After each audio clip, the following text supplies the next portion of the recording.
আপনারা দেখতে পাচ্ছেন এখানে অনেক রকম আমরা ফল জোগাড় করেছি অনেক জায়গা থেকে। এগুলো আমরা চেষ্টা করেছি যেন বাড়ির আশেপাশে হারভেস্ট করে আনার। আর এগুলো হচ্ছে রাসায়নিক মুক্ত, আমরা বাজার থেকে কেনার কম চেষ্টা করেছি। আমাদের হচ্ছে কলেজ থেকেই প্রথমবার ফল উৎসব করেছে, তাই আমরা অনেক উৎসাহিত ছিলাম। আমরা 5 জনের মতো গ্রুপ করে সবাই নিজের নিজের বাসা থেকে জোগাড় করে আনার চেষ্টা করেছি। আর এখানে দেখতে পাচ্ছেন অনেক রকমের ফল আছে যেগুলো অনেক পুষ্টিকর এবং আমাদের শরীরের জন্য অনেক গুরুত্বপূর্ণ।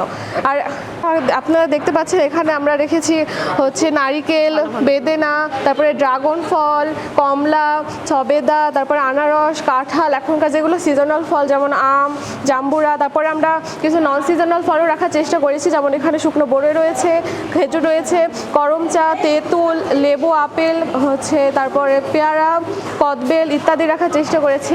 জামরুল সহ আছে আর করমচা সহ আছে। আপনারা দেখতে পাচ্ছেন এখানে অনেক সুন্দর সুন্দর ফল রয়েছে যেগুলো আমাদের শরীরের জন্য অনেক গুরুত্বপূর্ণ। এগুলোর মধ্যে অনেক ভিটামিন রয়েছে যেগুলো এখন হয়েছে মানুষ ফলের গাছ লাগানো প্রায় ছেড়েই দিয়েছে। এখন আমাদের উচিত যে আমরা মানুষকে আরও হচ্ছে উৎসাহ করতে চাই যে ফল আমাদের শরীরের জন্য কত গুরুত্বপূর্ণ, এগুলো আমাদের লাগানো কত গুরুত্বপূর্ণ। আর এখনকার যুগে মানুষ ফাস্টফুডের প্রতি বেশি আসক্ত না হয়ে আমাদের এগুলো ন্যাচারাল ফলমূলগুলো খেতে বেশি উৎসাহিত হতে হবে, কারণ এগুলো আমাদের শরীরের জন্য অনেক গুরুত্বপূর্ণ।